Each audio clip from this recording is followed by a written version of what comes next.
जी नाज़रीन, खुश आमदीद। स्टूडियो से में ज्वाइन कर चुके हमारे साथ मौजूद हैं पाकिस्तान तहरीक इंसाफ से फ़िज़ा ज़ीशान साहब को खुश आमदीद कम कैसे हैं? खैरियत से। मुसर्रत न्याज़ी हमारे साथ पहले से मौजूद हैं पीपल्स पार्टी से। फ़िज़ा साहिबा, सारी जमातें जो है अदम एतमाद लेकर आ रही हैं, किस तरह की तैयारी है तहरीक इंसाफ की? तहरीक इंसाफ को एक्चुअली तैयारी करने की ज़रूरत नहीं है, क्योंकि we are very confident about it कि ये इनका पॉलिटिकल स्टंट से ज़्यादा कोई चीज़ नहीं है। जितने भी देखिए हमारे जो एलाइज हैं उनको भी पता है कि उन्हें इस वक्त किसके साथ खड़े होना है। मुज़ाकरात की और बात है कि अगर अपोजिशन का हक बनता है, ज़ाहिर है वो जाके मिलें, जैसे भी उन्होंने जिस तरह भी अदम एतमाद लाने की कोशिश करनी है उसमें करें। उसमें आपको GDA कभी भी नहीं साथ जाएगा इनके, बाकी MQM जो है वो भी नहीं जाएगा साथ इनके। ये जो कहते हैं ना, इसको करना बहुत ज़्यादा मुश्किल काम है, इट्स नेक्स्ट टू इम्पॉसिबल, हो नहीं सकता ऐसे।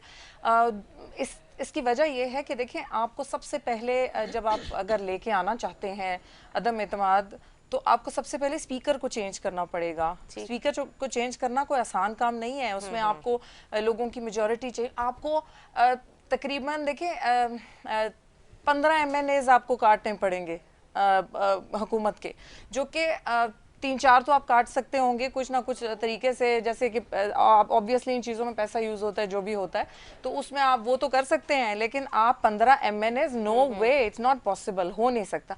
तो जब ये हो नहीं सकता, तो ये तो सिर्फ जो मेरी नज़र में ये बात है कि इसे पॉलिटिकल अलाइव अपने आप को जिंदा रखने के लिए, उसके बाद ये कह देंगे कि आगे रमज़ान आ गया, अब हम रोज़े शुरू हो गए हैं, तो भी फ़िलहाल ना तो मुझे नज़र आ रहा है कि ना तो मार्च होगा और ना ही इनका ये अदम एतमाद ला सकेंगे। It's not possible. ये जो 27 फरवरी को मार्च करने जा रहे हैं, ये नहीं लगता कि होगा। हाँ, ये एक्चुअली उसके बाद ये कह देंगे कि आगे कोई ना कोई बहाना आ जाएगा इनका सामने। अगर मुझे तो नहीं लगता फ़िलहाल, I can't see anything going on actually on the ground. ठीक है। और अगर ये मार्च जो है जो कराची से इस्लामाबाद का रुख करने जा रही है पाकिस्तान पीपल्स पार्टी, काफ़ी भरपूर तैयारियां नज़र आ रही हैं, इसमें आवाम का भी जोश नज़र आ रहा है जो इनके कारकुनान हैं। अगर ये मार्च वाकई हो जाता है तो किस तरह से वेलकम करते हैं आप? देखिए, जो अवामी जो जमहूरियत होती है उसमें तो ज़ाहिर है ये चीज़ें तो जमहूरियत का हुस्न होती हैं, लेकिन मुझे बड़ी हैरत होती है कि किस चीज़ के ऊपर ये इस वक्त किस चीज़ को पॉइंट बना रहे हैं कि इमरान खान को नहीं होना चाहिए गवर्नमेंट में। क्या वजह है? उसकी वजह तो आपको साफ जाहिर है। देखें, इनको जो चीज़ें खुद नहीं कर सके 30-30 सालों में, 30-30 साल की हुकूमतों में, वो 3 साल में क्या एक्सपेक्टेशन रखते हैं कि जब आपने सिस्टम्स को इतना रुइन कर दिया है, आपने इतना बर्बाद कर दिया हुआ था सिस्टम्स को, तो आप ये कैसे एक्सपेक्ट कर सकते हैं कि 2-2.5 साल 3 साल के अरसे में आप बिल्कुल स्मूथ चीज़ें चलना शुरू हो जाएं। जहाँ तक डेवलपमेंट्स का ताल्लुक है, अल्हम्दुलिल्लाह कराची में जिस तरह का ट्रांसफॉर्मेशन प्लान के तहत वादा किया गया, वो माशाल्लाह अल्हम्दुलिल्लाह वो पूरा किया गया। आपके सामने है ग्रीन लाइन किस तरीके से। इससे पहले कराची की आवाम रो रही थी कि उनको ट्रांसपोर्टेशन नहीं मिल रही थी, ट्रांसपोर्टेशन मिली तहरीक इंसाफ के दौर में, फेडरल गवर्नमेंट ने इनके साथ मिलके किया। उसके बाद आपकी जो कराची के रोड्स हैं, कराची की जो नाले हैं, उनकी सफाई जिस तरीके से कराई, प्रॉपर तरीके से, ना सिर्फ सफाई करवाई, उसके साथ जो मज़ाफ़ात में लोग थे उनको सेटल करवाया, दीवारें बनवाई, और जो फ्लाईओवर्स इतने सारे बनवाए, इधर नॉर्थ नाज़माबाद के फ्लाईओवर्स बने हैं और उसके बाद आपको KCR का आप सबसे नॉर्थ नाज़माबाद में किस जगह पे फ्लाईओवर बना है? नॉर्थ नाज़माबाद में 15 फ्लाईओवर्स बने हैं। अच्छा जी बिल्कुल, मेरे आपके पास रिकॉर्ड पे मौजूद हैं ये चीज़ें, तो आपको मैं आपको दिखा दूंगी, इसका रिकॉर्ड आपको दे दूंगी बिल्कुल। और दूसरी बात ये कि आपको KCR जो नया मंसूबा है, 270 अरब का मंसूबा है वो, और उसके अंदर आपको जिस तरीके से उसका अब हम लोगों ने मंजूर कर लिया, वो एक्निक से उसका आगे उसकी कंप्लीट जो फाइनल स्टेजेस पे उसकी मंजूरी होने जा रही है, वो इतना बेहतरीन ट्रांसपोर्टेशन सिस्टम कराची को प्रोवाइड कर देगा कि उसमें आपको तकरीबन 4 लाख 4.5 लाख अफराद रोजाना का ट्रैवल करेंगे। ये काम ऐसा था जो कि हो ही नहीं सकता था। इसके लिए एक इम्पॉसिबिलिटी कही जाती थी कि जी कराची में KCR दोबारा डेवलप नहीं हो सकती।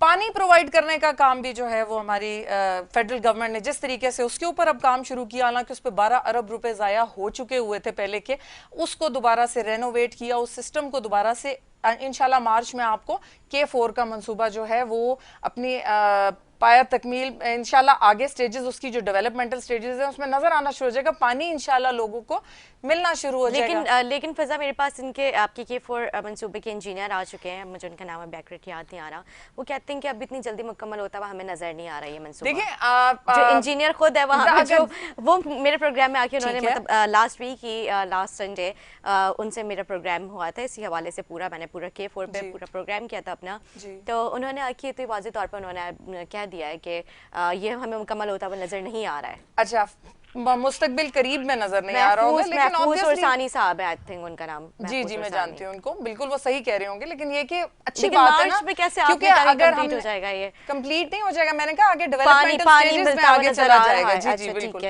मार्च में तो ऑब्वियसली नहीं हो सकता, लेकिन उसमें आप देखें कि जिस तरीके से पहले जिस सिस्टम को ये लोग इन लोगों ने मतलब इतना सारे अरबों रुपए इस प्रोजेक्ट में जाया भी हुए, तो उसको अब एक नए तरीके से, एक डिजिटल तरीके से उसको अच्छे नई तरीकाकार जो इस वक्त दुनिया में है उसके हिसाब से उसको लाया जा रहा है।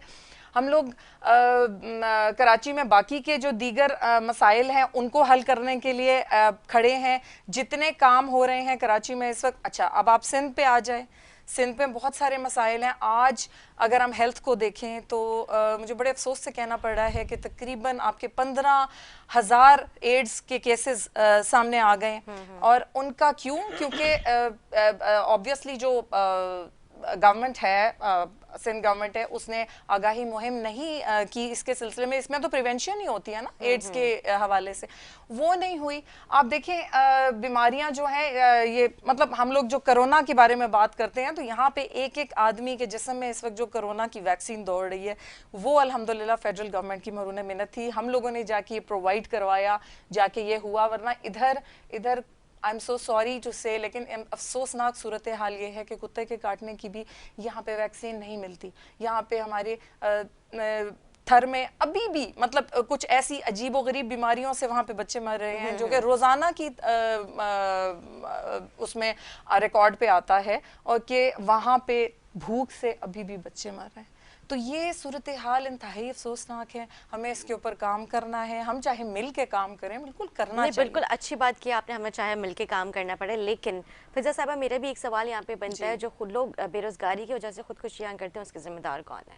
जी, ये आपने बहुत अच्छा सवाल किया, और मैं इसमें आपको यही बताना चाहूँगी कि जैसी इकदामात, जिस तरह की टफ सिचुएशन से हम गुजरे, आप जानती हैं कि कोरोना जो है एक इंटरनेशनल मसला था, उसमें इस वक्त अमेरिका तक में 40 साल का रिकॉर्ड टूटा है, महंगाई इतनी ज़्यादा बढ़ी हुई है। कहाँ पाकिस्तान था, लेकिन पाकिस्तान ने अपनी पॉलिसीज़ के तहत बहुत ज़्यादा बेहतरी लेके आया। आप जानती हैं कि जिस तरह इमरान खान साहब ने कहा है कि जाहिर है जब महंगाई बढ़ती है तो कौन कौन सबसे ज़्यादा सफ़र करता है? हमारा सबसे ज़्यादा सफ़र करने वाला तबका तनख्वाहदार तबका है। आप देखें कि जिस तरह उन्होंने कहा कि माशाल्लाह जिन कंपनीज़ ने अरबों कमाए हैं पिछले दिनों पाकिस्तान में, जो टॉप की है, उसमें उन्होंने कहा है कि उनकी वेजेस बढ़ाएं, और उनके वेजेस जैसे एआईवाई डिजिटल ने बढ़ाए। इसी तरह अब आप देख रहे हैं कि एक तनख्वाहदार तबका जो उन्होंने अभी परसों इन्होंने मेरा ख्याल है एफसी की वेजेस बढ़ाई हैं, उसके बाद अब जाके जो फेडरल गवर्नमेंट ने अपने सरकारी अफसरान की 15% तनख्वाहें बढ़ाई हैं। यही इकदाम हो सकते हैं ना। उसके बाद आपको जब इस तरह की चीज़ों का सामना करना पड़े कि आपको प्राइस कंट्रोलिंग सिस्टम जो है, प्राइस कंट्रोलिंग कमेटी जो है, वो उसको मॉनिटर करिए कि जो गवर्नमेंट अशियाए खुर्दोनोश की जो कीमतें मुकर्रर की जाती हैं उसके ऊपर उसी वो वाकई में वो हो, अपनी मर्जी से ना लोग चेंज कर दें, तो वो उसके ऊपर भी इकदाम बड़े अच्छे। और डिजिटाइज कर रहे हैं हर सिस्टम को। डिजिटाइज करने में करप्शन नहीं होगी, ट्रांसपेरेंसी रहेगी, और सिस्टम्स जो हैं वो बेहतर, और पाकिस्तान बेहतर सिमत में जाएगा इंशाल्लाह। Tiger force, Tehreek Insaf tiger force भी लेके आ रही थी, टाइगर फोर्स कहाँ काम कर रही है? जी, टाइगर फोर्स का ये मसला था कि सिंध गवर्नमेंट ने अलाउ नहीं किया था, वरना यहाँ पे तो उधर माशाल्लाह काम कर रही है। पंजाब में जिस तरीके से मैं आपको बता नहीं सकती, उधर बल्दिया ऐप एक आ गया है जिसके अंदर जो खवातीन जिन्होंने अगर अपने मसाइल का उधर करना है तो उन्हें ऑफिसेज में धक्के खाने की ज़रूरत नहीं पड़ेगी। हर सिस्टम को पंजाब गवर्नमेंट ने डिजिटाइज कर दिया है। तो वो हम भी यही चाहते थे कि हम अपने इधर बहन भाइयों के साथ मिल के यहाँ पे हम काम करते, सिंध में टाइगर फोर्स भी आ जाती, उसके साथ काम करते, तो अगर शायद टाइगर फोर्स मुझे नहीं पता कि इन लोगों ने क्यों अलाउ नहीं किया था, लेकिन वो इस वजह से रुक गया था काम, यहाँ पे सिंध में नहीं हो सका था because of the Sindh government. ठीक है जी, मुसर्रत साहबा। देखिए, फिज़ा ने जो बातें की हैं ठीक है, वो उन्होंने अपनी पार्टी के उसमें की हैं, उनको करनी है, लाजमी सी बात है।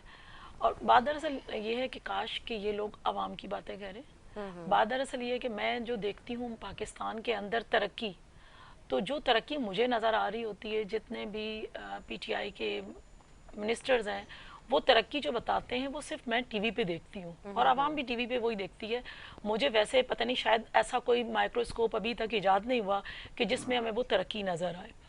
और दूसरी बात यह है कि मेरी बहन ने कहा कि खान साहब ने बहुत ज़्यादा बेहतर किया है। यकीनन इनकी नज़र से बेहतर किया होगा, मैं नहीं समझती अगर बेहतर किया होता तो अद्वियात, जो खान साहब कहते थे कि गरीब लोग जो हैं वो भूख से मरते हैं या बीमारियों से मरते हैं, तो गरीब लोग तो जो है ना अद्वियात ना होने से भी मर रहे हैं कि 500% अद्वियात जो है ना, जितनी मेडिसिन हैं 500% वो बढ़ चुकी हैं। आप बिजली के बिल खान साहब जलाया करते थे, बिजली को देखें डे बाय डे उसके यूनिट्स बढ़ रहे हैं। अगर 8 रुपए था यूनिट तो आज तकरीबन 24 से 25 रुपए यूनिट चला गया है। तो वो कितनी सहूलत इन्होंने दे दी। शुगर जो थी तकरीबन 40 रुपए 35 रुपए पे छोड़कर गई थी गवर्नमेंट, वो करप्ट गवर्नमेंट थी। ये बहुत ही मदीना की रियासत लाने वाली गवर्नमेंट है, 115 को भी क्रॉस करके गई, ये सहूलत इन्होंने दी। गैस का ये हाल है कि मेरी बहन कह रही है हम सिंध गवर्नमेंट के लिए टाइगर फोर्स की परमिशन नहीं दी, सिंध गवर्नमेंट के लिए इन्होंने ये अच्छा इकदाम किया, सिंध के वासियों के लिए इन्होंने अच्छा इकदाम किया कि गैस है ही नहीं। और वो गरीब लोग जो अपनी तनख्वाह पे गुजारा नहीं कर सकते, जो मैं नहीं कह रही, जो इनके अपने खान साहब कहा करते थे, वो लोग सिलेंडर लेने पर मजबूर हो गए। वो टाइगर फोर्स जो केपीके के अंदर, पंजाब के अंदर और बलूचिस्तान में इनके अलायंस गवर्नमेंट है, वहाँ के अंदर बुजुर्गों को सड़कें क्रॉस करवा रहे हैं, जो गरीब लोग हैं उनके घर में राशन पहुँचा रहे हैं। वो राशन यहाँ नहीं दे सकते थे, ये रीज़न था शायद। ऐसा नहीं है, देखें जहाँ तक देखी जाए, जहाँ तक नज़र दौड़ाएं, तो मैं समझती हूँ कि इन्होंने आवाम की बर्बादी के अलावा कुछ नहीं किया, सिर्फ नए पाकिस्तान का नारा लगाया और पुराने पाकिस्तान की आवाम को मायूस किया। अब पुरानी आवाम चाहती है कि भाई हमें नया पाकिस्तान, जो कागजी पाकिस्तान आपने नारा लगाया था, वो नहीं चाहिए। खान साहब खुद कंटेनर पे खड़े होकर फरमाया करते थे कि जब डॉलर 1 रुपये भी बढ़ जाए तो मुल्क की मईशत का और मुल्क के कर्जों का क्या हाल होता है। अब 80 रुपये अगर डॉलर आपको मिला था और अब 180 प्लस हो गया है वो डॉलर। आप मुझे बताएं कि पाकिस्तान के कर्जे कहाँ चले गए। खान साहब फरमाया करते थे कि अगर IMF के पास मैं जाऊंगा तो उससे बेहतर है मैं खुदकुशी कर लूं। अब तो बहुत दफ़ा खान साहब IMF के पास चले गए, मुझे एक दफ़ा भी खुदकुशी की कोशिश करते हुए नज़र नहीं आए। बात दरअसल ये है कि देखें, तनकीद हो, आज अगर अपोजिशन के लोग रोडों पर आ रहे हैं तो उसकी वजह यह है कि ये अवाम को फैसिलिटेट नहीं कर सके और अवाम रोडों पर। देखिए, मेरे चेयरमैन ने फर्स्ट डे कहा था खान साहब से, आप सिलेक्टेड ही सही, लेकिन आवाम के लिए सोचें, आवाम का बेहतर काम करें, हम आपका साथ देंगे। बात दरअसल ये है कि कोई एक सिमत, मेरी बहन कह रही है कि K4 का प्रोजेक्ट, K4 के प्रोजेक्ट के लिए काइंड इंफॉर्मेशन ये है कि खान साहब ने की गवर्नमेंट ने कहा कि इसमें बहुत करप्शन हुई है और हम देखेंगे। इससे पहले नवाज शरीफ साहब ने करप्शन का नहीं कहा, लेकिन नवाज शरीफ साहब ने कहा पैसे ना दिए सिंध गवर्नमेंट को। सिंध गवर्नमेंट के बजट का जो हिस्सा था वो उन्होंने लगाया। अब इन्होंने कहा 3.5 साल इन्होंने ये खोज में लगाया कि करप्शन हुई है, वो हमें पता नहीं आया कि वो करप्शन की रिपोर्ट कब आएगी, क्योंकि करप्शन की रिपोर्ट जो इनकी चीनी और गंदम की आई थी वो अभी तक आवाम ढूंढ रही है। वो करप्शन की कहां गई है। मैं आपकी बात इंटरप्ट कर रही हूँ, लेकिन यहाँ पे मैं एक और सवाल ऐड करना चाहूंगी। अभी फिजा साहिबा ने कहा कि तहरीक इंसाफ ने 15 ब्रिजेस बनाए हैं, ओवरहेड ब्रिजेस बनाए हैं। अभी मेरी बात तो कंप्लीट, मैं उसको मेंशन करना चाहूंगी। देखिए मैं मेरी आप पूरी कंप्लीट बात सुने ना। मैं समझती हूँ कि नाज़िमाबाद के अंदर जितना मैं जाती हूँ, शायद आप भी ना गई हूँ। और दूसरी बात 15 ब्रिजेस। हाँ चले, मैं ब्रेक के बाद जो सवाल को कंटिन्यू करूंगी, हमारे साथ रहे।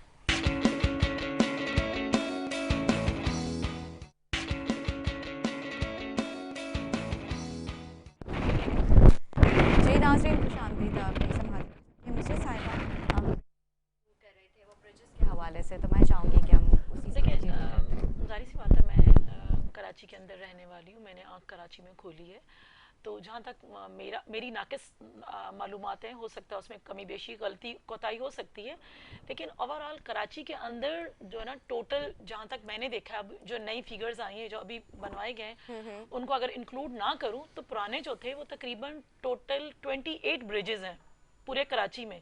तो पीटीआई वालों ने 16 ब्रिजेस बना डाले नाज़माबाद में, तो इससे ही आप कारकर्दगी देख लें कि इनकी पूरे पाकिस्तान में क्या होगी। मेरे ख्याल में यहाँ के अंदर जो ब्रिजेस हैं नाज़माबाद के अंदर 3 हैं, और अब जो बनाया है सिंध गवर्नमेंट ने, जो कटी पहाड़ी से गुजरता हुआ जा रहा है, उसको मैंने इंक्लूड नहीं किया है। जो नाज़माबाद कराची मैट्रिक बोर्ड ऑफिस के बाद से शुरू होता है, इनका भी वहीं पे नीचे मैट्रिक बोर्ड ऑफिस के बाद जो स्टार्ट होता है, जब इंटर बोर्ड ऑफिस हम जाने लगते हैं, मैं तो आपको गली मोहल्ले पूरे बताऊंगी, इंटर बोर्ड ऑफिस जाने लगते हैं तो उस साइड से जो स्टार्ट हुआ उसको मैंने इंक्लूड नहीं किया। उससे पहले 3 ब्रिजेस हैं टोटल, और वो तीनों के तीनों सिंध गवर्नमेंट के प्रोजेक्ट्स हैं। अल्लाह करे मैं वेलकम कहूँगी और खुश आमदीद करूँगी कि 16 ब्रिजेस पूरे कराची में ये बना डालें। सिंध गवर्नमेंट ने भी, सीएम साहब ने भी कहा है, और एक दफ़ा नहीं कई दफ़ा कहा है, आए और हम मिलकर काम करते हैं। हम तो वार्म वेलकम करेंगे कि देखें, मसला ये नहीं कि वो पाकिस्तान पीपल्स पार्टी के लिए काम नहीं कर रहे होंगे, वो सिंध के अवाम के लिए कर रहे होंगे, और बिल्कुल करें।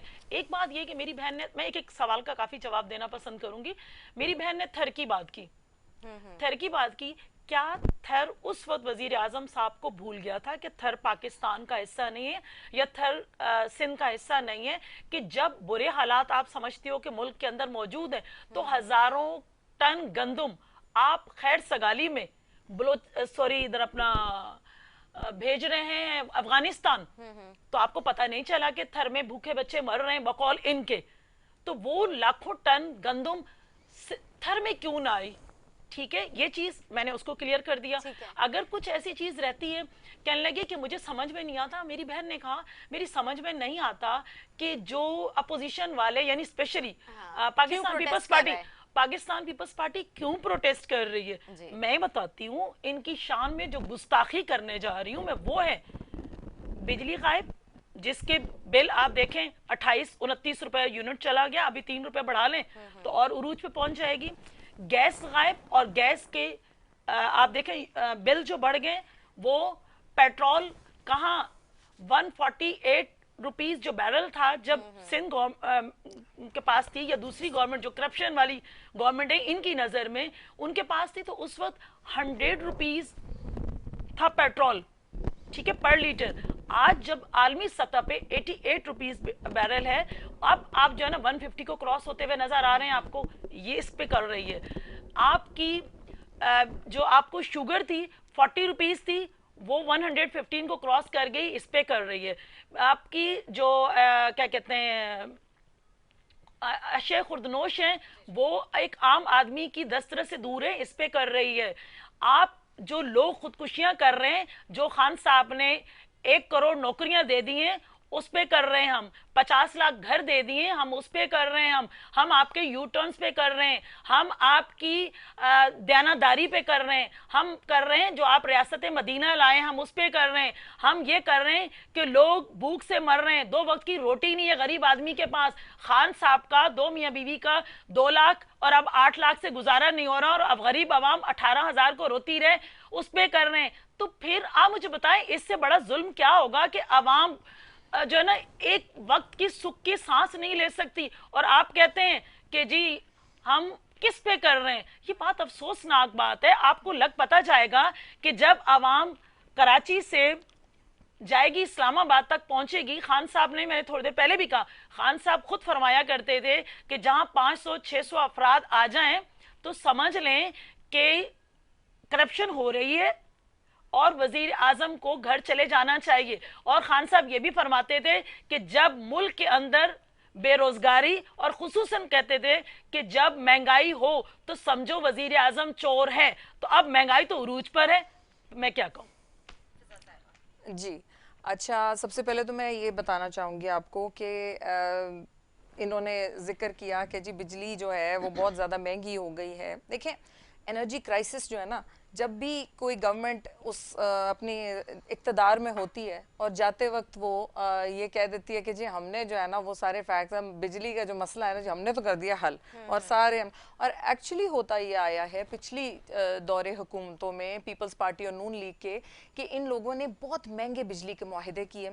जब उन्होंने बिजली के महंगे मुआहदे किए तो उससे हुआ ये कि जो बिजली बनाने वाले थे वो तो अमीर से अमीर तर होते गए, लेकिन अवाम जो है वो बिल ही नहीं पे कर सके। लेकिन फिजा साहिबा मैं यहाँ पे एक बात और भी कहना चाहूंगी, पर खान साहब ने किस बेस पे आवाम से दावे वादे किए थे और वो जो मेरी बात प्लीज कंप्लीट होने दें। आईपीपीज जो हैं उनके मुआहदे इमरान खान ने नहीं किए थे, उनके मुआहदे किए थे नवाज शरीफ ने, उनके मुआहदे किए थे जरदारी इनकी हुकूमतों ने किए थे, और उन्होंने बहुत ही जालिमाना किस्म के मुआहदे किए थे कि बिजली, और उसमें ये था, क्या था कि उसके किकबैक्स इनको मिल रहे थे, इन लोगों ने उससे फायदा उठाया, अरबों रुपए कमाए हैं उससे, को रिकॉर्ड पे ये चीज़ें मौजूद हैं।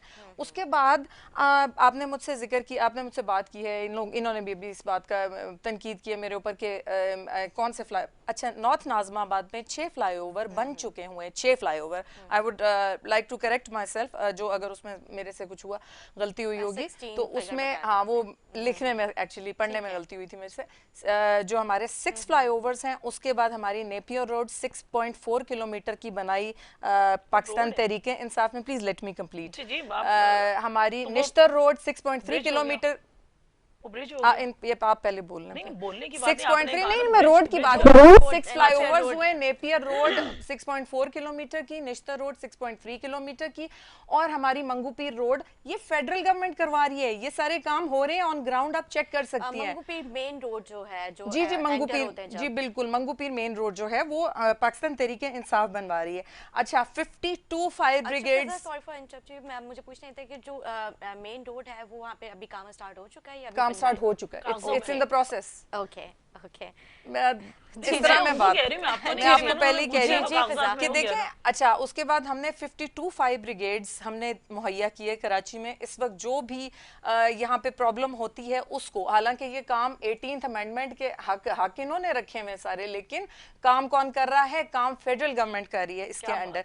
इसके बाद हमारी, मैं बात करना चाहूंगी लॉ एंड ऑर्डर सिचुएशन के बारे में, विच इज क्रिटिकल। यहाँ पे पाकिस्तान तहरीके इंसाफ ऑपोजिशन जो सिंध असेंबली की है उसमें जीडीए भी शामिल है, उसमें बाकी भी इन्होंने तहरीके इल्तवा जमा कराया है कि सिंध गवर्नमेंट ने बदअमनी और लॉ लेसनेस की इंतहा कर दी है।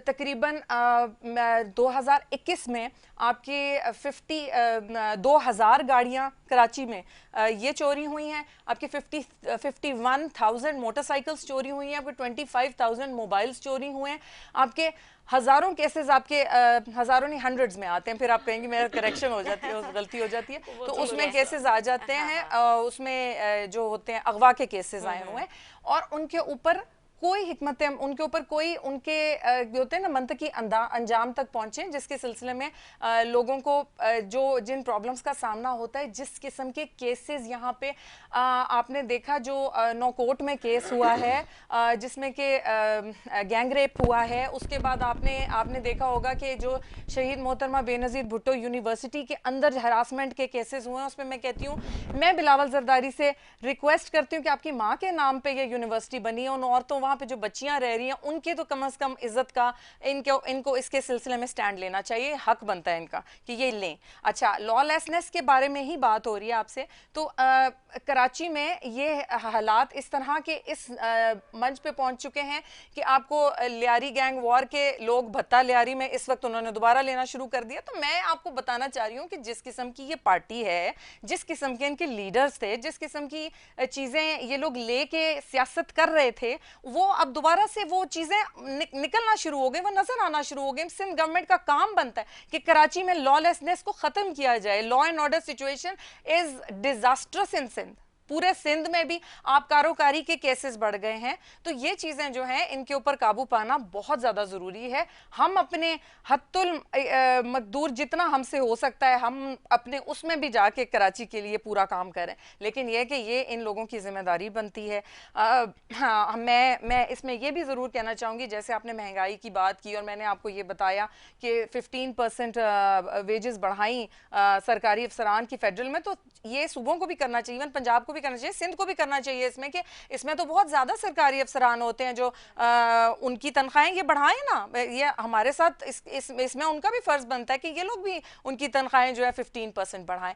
तो इस तरह की चीजें हैं। और मुझे इसके अंदर और इन्होंने किस बारे में बात की थी, मैं बिल्कुल तो आपके जवाब दिए थे सारे, तो कोई बात नहीं, बात और की मैं सिर्फ इनसे ये पूछती हूँ कि इतने अरसे की हुकूमत इन्होंने की, इनके हुकूमत की जो इनके कारकर्दगी थी उसका लेवल ये हुआ कि आखिरकार वो सिंध से, सब जगह से, पूरे पाकिस्तान से, पंजाब से, हर जगह से आउट होके, स्क्वीज होके ये 4 सूबों से 4 जिलों तक चले गए। अब इनका हालात इनके कारकर्दगी की बेस पे हुआ है ना। ऐसे तो नहीं हो सकता कि इतनी बड़ी एक पार्टी हो और उसका हाल ये हुआ इस वक्त, और वो ये कि वो अपने आप को पॉलिटिकली अलाइव रखने के लिए इस वक्त ये कोशिश कर रही है कि जी हम सड़कों पे निकल आए। लोगों को पता है अल्हम्दुलिल्लाह एहसास प्रोग्राम के अंडर 150 अरब रुपया इंटीरियर सिंध में बटा है। अब ये हम लोगों का ये है कि वो ट्रांसपेरेंसी सिस्टम के अंदर मौजूद है कि हम कोई बेनजीर इनकम सपोर्ट प्रोग्राम की तरह नहीं है कि हम अपने ही लोगों को उसके अंदर आपकी बड़ी बड़ी लोग हैं उनको हम लोग देते रहें। हम लोग इस तरह के नहीं है कि हम उसमें सियासी भर्तियां करते हैं। हम लोग इस तरह के काम हमने किए ही नहीं है क्योंकि हमारा विजन है ही नहीं है। लेकिन अभी जो बढ़ती हुई बेरोजगारी है इसको कैसे कंट्रोल मैं आपको बता रही हूँ इसके सिलसिले में एक कदम तो ये हुआ है ना। दूसरा, अच्छा SME पॉलिसी बहुत जबरदस्त आई है स्मॉल मीडियम बिजनेसेस के लिए। अभी जब हमारे कामयाब जवान प्रोग्राम के अंडर उस्मान डार अभी भी यहाँ पे कराची में मौजूद हैं, कोरंगी में ही सिर्फ तकरीबन 18 करोड़ रुपए की इन्होंने चेक्स बांटे हैं। अभी ईस्ट डिस्ट्रिक्ट में इन्होंने 40 करोड़ के परसों जो हुआ है वो ईस्ट डिस्ट्रिक्ट में बांटे हैं। तो वो उन लोगों के लिए हैं क्योंकि हम ये बिलीव करते हैं कि नौजवानों को अगर हम इतना इकोनॉमिक अपलिफ्ट दें तो वो अपने कारोबार शुरू करें। वो कारोबार शुरू करेंगे तो जाहिर है माशरा तरक्की करेगा, पाकिस्तान तरक्की करेगा। अपने इनको ऑब्वियसली तरक्की की राहें इसी तरह खुलती हैं और यही अब आगे सेंट्रल डिस्ट्रिक्ट में भी हुआ है और उसके बाद आज के दिन में साउथ डिस्ट्रिक्ट का जो है वो अनाउंसमेंट होने जा रही है। यहाँ पे एक चीज और भी यहाँ पे मतलब ये आवाम के लिए नॉलेज भी है क्योंकि काफी सारे लोग हमें कहते हैं कि कामयाब जवान प्रोग्राम जो है इसका क्या प्रोसेस है, किस तरह से हम इसकी मतलब हम इसमें इंदराज करवा सकते हैं और क्या तरीके कार है, जरा थोड़ा सा इसको वाज़ेह कर दीजिए। अच्छा, इसमें यह है कि ऑनलाइन इसमें अप्लाई करना होता है। उसमें आप अगर उस कैटेगरी में फॉल करते हैं और आसान तरीका है, ज्यादा उसमें मुश्किल प्रोसेस नहीं है, लेकिन ऑनलाइन जरूर जाना पड़ता है। उसमें ये थोड़ा सा है। और गाइडेंस के लिए बिल्कुल ऑफिसेस जो होते हैं वहाँ पे हमारे सेक्रेटेरिएट में भी आके कर सकते हैं। वैसे मैं आपको बताऊं कि वो लोग जो काम कर रहे हैं पॉलिटिक्स को उससे बहुत दूर रखते हैं। वो मतलब पार्टी एफिलिएशन को भी दूर रखते हैं। इनका एहसास प्रोग्राम का कितनी दफा मैं सानिया निश्तर साहिबा से मैंने कहा कि हम क्या इसको, उन्होंने कहा कि नहीं, बिल्कुल ट्रांसपेरेंट, आप इसमें पार्टी की कोई मुदाखलत वो पसंद नहीं करती। ठीक है, सही है। अच्छा, इसको अगर हमें इसकी वो करवानी हो, इंदराज करवाना हो तो हम ऑनलाइन इसका कोई वेबसाइट है कामयाब जवान प्रोग्राम, कामयाब जवान लिखेंगे वो आ जाएगा? वो आ जाएगा बिल्कुल। आप पर अपने रजिस्ट्रेशन करवा सकते हैं। बिल्कुल रजिस्टर करवा। अच्छा, ये चीज मुझे थोड़ा वाज़ेह करना था हमारे ट्रांसलेटर को। अच्छा, अगर कोई औरत एलिजिबल है एहसास प्रोग्राम के अंडर तो उसके लिए एक बड़ा जबरदस्त ये है कि उसके बच्चे भी, अब ये कफालत तालीमी वज़ाइफ प्रोग्राम है, उसमें क्लास 2 से लेके 12वीं जमात तक के हम लोग वो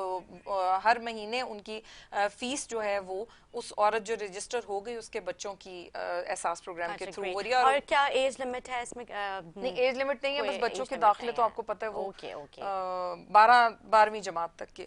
तो अब जैसे हेल्थ कार्ड आप जानती हैं, हेल्थ कार्ड का सिस्टम ये हुआ कि हम जानते थे कि पहले ये हुआ करता था कि एक गरीब जो है अगर वो जाता भी था तो वो इतने बुरे हालात में, उसे अव्वल तो वो उसको होता था कि मेरा इलाज ही नहीं होना ठीक तरीके से, उसने सरकारी अस्पताल में जाना है, उसको पता है कि उधर किस किस्म के सिस्टम्स हैं। मैं ये पूरे मुल्क की बात कर रही हूँ। तो वहां पे ये होता था। अब इन सरकारी अस्पतालों को ठीक अगर हम करने बैठे इस वक्त तो हमें बहुत टाइम लग जाएगा। तो ये सिस्टम जो पंजाब में इस वक्त, और हम लोग सिंध में भी वो लाना चाहते हैं सिस्टम के 10 लाख रुपए का इलाज जिस तरह, और माशाल्लाह आपको पता है पहला हार्ट ट्रांसप्लांट भी एक गरीब आदमी का वहाँ पे लाहौर में डॉक्टर्स हॉस्पिटल में इस 10 लाख के हेल्थ कार्ड के ऊपर हो चुका है। अच्छा, ग्रेट, जबरदस्त। क्योंकि मेरे पास टाइम बहुत शॉर्ट है, मैं चाहूंगी मुसर्रत साहिबा एंड में 1 मिनट है, क्या कहना चाहेंगी? जी, 1 मिनट में मैं ये कहूँगी कि मेरी बहन ने कहा कि 13 साल से क्या कर रही, मैं तो सिर्फ गवर्नमेंट गवर्नमेंट का बताऊंगी। 13 साल नहीं, 8 साल, 8.5 साल तो आपको भी KPK में हो गए। कोई एक मुझे हॉस्पिटल का नाम बता दीजिए वहाँ पे, हुआ कोई एक यूनिवर्सिटी का नाम बता दीजिए, किसी एक कॉलेज का नाम बता दीजिए। मुझे ये कह रही हैं कि यहाँ पे हमने शौकत खानम की मिसाल तो ये देते ही देते हैं, ठीक है, वो सारी दुनिया ने मिलके, सारे लोगों ने मिलके उसमें पार्टिसिपेट किया। इवन कि हम जैसे लोगों ने बीइंग स्टूडेंट हमने भी किया था अपने दौर में, ठीक है। बात दरअसल ये कि सिंध गवर्नमेंट के अंदर, सिंध के अंदर 10 बड़े दिल के हॉस्पिटल, 10 बड़े दिल के हॉस्पिटल और 30 छोटे हॉस्पिटल्स यानी कि डिस्पेंसरीज टाइप के मौजूद हैं, और बच्चों की इमरजेंसी से लेकर तमाम चीजें मौजूद हैं। NICVD जैसे प्रोजेक्ट पूरे पाकिस्तान में कोई एक दिखा दें ये, तो मैं उस चीज को मान जाऊं। बात दरअसल ये है कि मैं ना मानूं, और इनका कायद ने इनको ऊपर से लेके जो नीचे तक का एक झूठ का पलंदा स्टार्ट हुआ है ना, खुदारा उस चीज को छोड़ दें। और मैं समझती हूं कि मिलकर तमाम पॉलिटिकल पार्टीज मिलकर पाकिस्तान की खिदमत करें और आने वाले बच्चों को ये बताएं कि अच्छा कौन है, बुरा कौन है, ये चीज छोड़ दें। हाँ, देखें कि किसने बेहतर किया। बिल्कुल बिल्कुल बिल्कुल। फिजा साहिबा, आधा सेकंड क्या कहना चाहेंगी? जी, मैं भी फिर यही कहना चाहूंगी कि आप चले, आप 8 साल की दौरे हुकूमत में ये बता दें कि आपकी एक लाड़काना की या बदीन की या ठट्ठा की या कहीं की एक यूनियन काउंसिल बता दें जिसमें कि आपकी इतनी को बेहतरीन कारकर्दगी की हो, जिसपे आपने काला कानून जो नहीं, मैं आपको इंटरप्ट नहीं मैंने किया कि आप उसमें ये बता दें मुझे, आप मुझे ये बता दें कि आपने वो कारकर्दगी दिखाई जिसके ऊपर कि आप कराची के सारे, आप सिर्फ बिल्डिंग अथॉरिटी का, आप हर किस्म का कानून आप अपने हाथ में लेना चाह रही हैं, यानी कि पूरा काला कानून जो इन्होंने बनाया उसके तहत ये चाहते हैं कि बल्दियात जो है वो कराची का सारा बल्दियात जो है वो इनके हाथ में आ जाए। एक्चुअली ये पावर अपने हाथ से जाने नहीं देना चाहते हैं लोकल गवर्नमेंट जो ये लोग पावर नहीं देना चाहते। ओके जी, बहुत शुक्रिया मुसर्रत साहिबा आपका। फिजा साहिबा मैं आपका भी बहुत शुक्रिया अदा करूंगी। उम्मीद करती हूँ नाज़रीन को आज का हमारा प्रोग्राम अच्छा रहा, और इसी के साथ अपनी मेजबान निदा से दे इजाजत। मुझे मेरे आने वाले मेहमानों को, मेरी पूरी टीम को अपने दुआ में रख के फीडबैक देना ना भूलें। अल्लाह हाफ़िज़।